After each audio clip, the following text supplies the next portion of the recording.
Oh, hello there. Welcome to another CovidCam. And if you didn't know who I was, well, who does? I'm still trying to work that answer out, but my name is Andrew, or Andy, and I am from Andy's World Journeys, which is a blog and also a YouTube channel with lots of great content, travel based from many countries. And CovidCam is this sort of weekly sort of check-in that I'm doing. Spending my time, having a quick chat, talking about how things are going here in Australia. Last week you found me in the park opposite my house, or my apartment building I should say. I'm not there today. I discovered actually that I shouldn't have been sitting on the bench. Apparently bench sitting is forbidden at the moment, so that could have got me a fine, apparently. Not that there was any police about in force or anything. But how are you going? It's kind of hard to work out exactly when the sort of lockdown to / semi-lockdown started. I feel like it was sort of 3 to 4 weeks ago now. So I guess we're slowly getting there. And the thing about it is, think of it this way, we are closer to the end than we were before. Well, that's true. Here I am at the computer and I'm checking out my stats, which are pretty miserable at the moment. And so, how's your general day going? I'm still going to work about 4 days a week. So work days are obviously different from non-work days, but I've been trying to work on a lot of projects while I'm at home, and I've sorted through a whole bunch of my old photos, and some from my trip in 1986 when I was a young tacker. Some of those might appear on the blog soon if you keep an eagle eye out for them. What I like to do is I like to get up, have a bit of brekkie, Vegemite on toast, because I'm Australian and that's what we have, and then I go and check. I go to this website, which I think we've probably all seen. Here we go, the Worldometer, or Worldometer if you will, and that tells you just how the world is going and the different countries. When you scroll down you see the curve, which is not a curve, it's just pretty much a straight line, unfortunately, at this stage. And then we have a look at all the different countries in the world there. We can see the US is on 435,000 right now. Today is the 9th of April, Thursday the 9th of April. Spain is second, Italy is third, Germany is fourth, and France is fifth. But no, it's not the it's not the medal tally at the Tokyo Olympics, so that's a bit of a bummer. So we keep going down until we get to my country, which is Australia. And if we look here, Australia is sort of down there. Here it is. This is Australia here. Let's click on Australia because it's at just over 6,000 at the moment cases of coronavirus. And nearly half have recovered. So that's pretty good actually. This is our curve, and it is sort of flattening a bit, as you can see, because I'm an expert at nothing. And here are our daily cases. So like yesterday, they're saying 64 cases in the whole country, which is great because 2 weeks ago we peaked at 537 there. And this is active cases, so this shows you how many people still have corona, and it's at 3,189, up here at nearly 5,000 a few days ago. And there's a whole lot of other things, but so if we look at the last few days, April 4th was 96 cases, April 5th 200 cases, April 6th 145 cases in new cases, April 7th 93, and yesterday, April 8th, was only 64. Now, the question is, what does that actually mean in terms of how long does this thing last? Well, I mean, that's what occurs to me. And who knows, really. But it seems positive at the very least. They're not talking about stopping the lockdowns at this stage, I don't think, especially not in Victoria. where we've got a premier who seems pretty determined to keep things under wraps until it's all gone. I mean, the question is, do you actually have to wait until there are no people with coronavirus officially in the country? And how long does that take? So first of all, we've got to get to a situation where we're not getting new cases, or we're getting almost no new cases, which I think is where China got to before they broke their lockdown. And Wuhan has just gone out of, the city of Wuhan where it all started, has just got out of lockdown. And I think they said it was 89 days they were in lockdown. So what are we at? Here in Australia, maybe 20 or 30, I don't know. It's all sort of melds into one.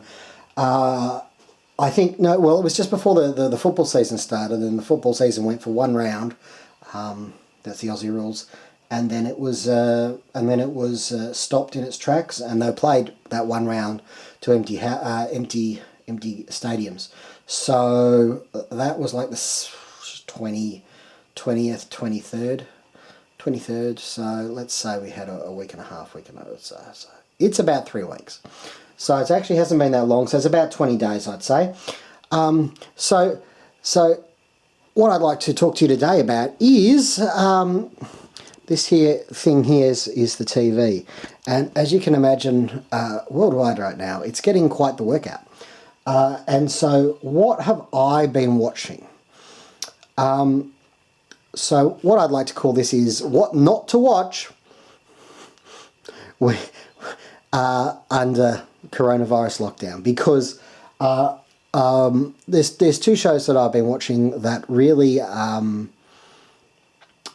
probably aren't good for my mental state, or anyone's mental state, I'd say, but yet are strangely compelling in this time. The first one is right here. This is the back. This is Terry Nation's Survivors, and this is the original series. There was a reboot, which I've also watched a couple of episodes from, or one episode, in 2008. But this is the original series, and that was started in 1975, and I think it finished 1977. It's 3 seasons, so I think they did it consecutive years. And basically, there's a pandemic. Ironically, it was brought across the world from China by Chinese scientists, and the rate of death was something like 4,999 out of 5,000.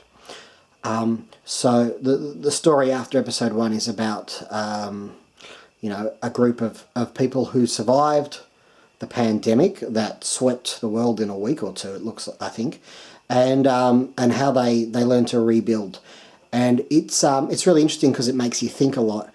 It makes you realise that there's so little that we know how to do, like just making stuff from scratch, basically.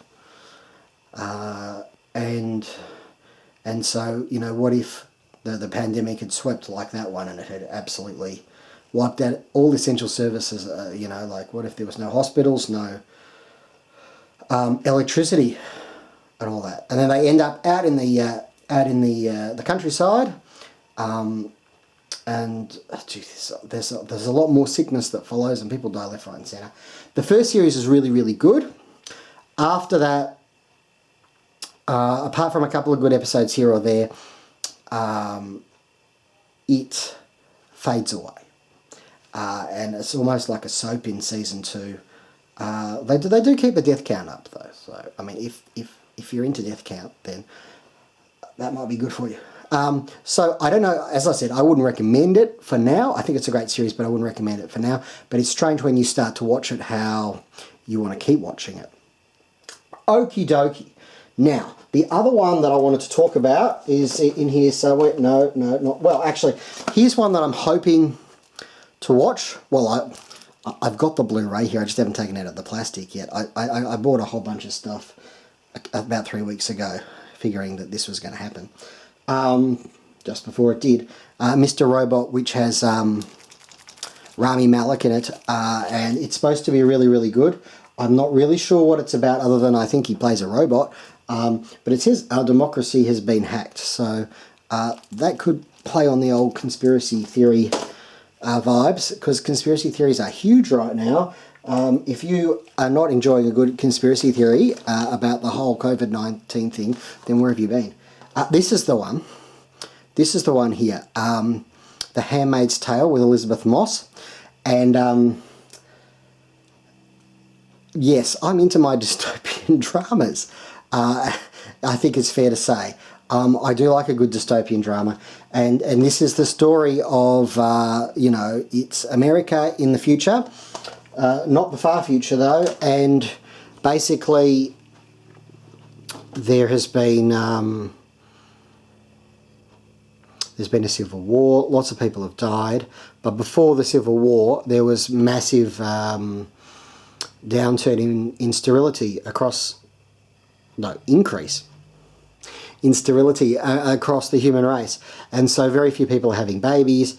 And Elizabeth Moss plays this handmaid whose job it is to have babies for the rich ruling class. Because most of their wives, and indeed most of the men, are sterile. So it's an interesting thing, and America's now called Gilead, and it's creepy, it's confronting, it's hard to watch, and again, not the sort of thing you should probably watch when the world's going a bit weird, and it feels like, you know, we could walk out into a police state tomorrow. Well, that may be overstating it, but one thing all you can guarantee will happen is that some people will overstep the mark when it comes to enforcing laws and stuff. We've had a couple of weird examples. There's one that made the Western Australian Premier laugh over in Perth when a guy went jogging, and when he went jogging he stopped for a kebab and he got fined because that was non-essential. But they rescinded that one. Another one that was rescinded was... there was a girl who was on her L plates, and her mother took her out driving, and they got pulled over and they got fined for that. And I believe that one was overturned too. And, you know, I suppose, you know, obviously it's probably non-essential, but at the same time, with less cars on the road, it's probably not a bad time to start learning to drive. And equally, you're not actually mingling with anyone outside your own family. You're inside your car, so I can't see how it can contribute to the spread of coronavirus, basically. So I think, you know, if you're like me and you do like watching your series, then it's always good to have a really good you know, backlog of stuff to watch. I'm personally really happy to rewatch stuff that I've watched 1,000 times anyway. I don't know if you know, if you've been following my blog, you probably know that I'm a bit of a Doctor Who fan. So there's some Doctor Who's over here. Those are the new Blu-ray sets. They're really nice. And behind them I've got all the DVDs.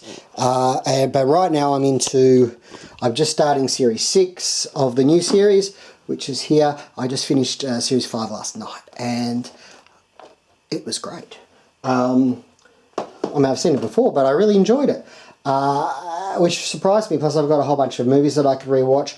There's Harry Potter's. Oh, another one which is kind of dystopian.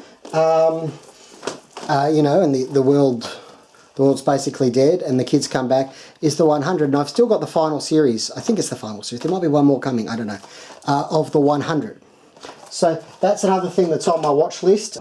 Anyways, thank you so much for joining me today. There'll be another CovidCam coming in 7 days, I should think. Look after yourself wherever you may be. Stay safe. And try and relax and look after your mental health if you can, because I'm finding that that's a bit of a struggle, especially when I'm at the supermarket and people come close to me like, that's going to become a meme, isn't it? Yeah, I get a bit stressed. I hold it inside though. I think I'm okay. I'm back. Whatever. Wherever you are, look after yourself. Don't eat as many things as I am because this thing is already big enough. And check out other videos. Check out my blog, anytalljourneys.com. May the journey never end.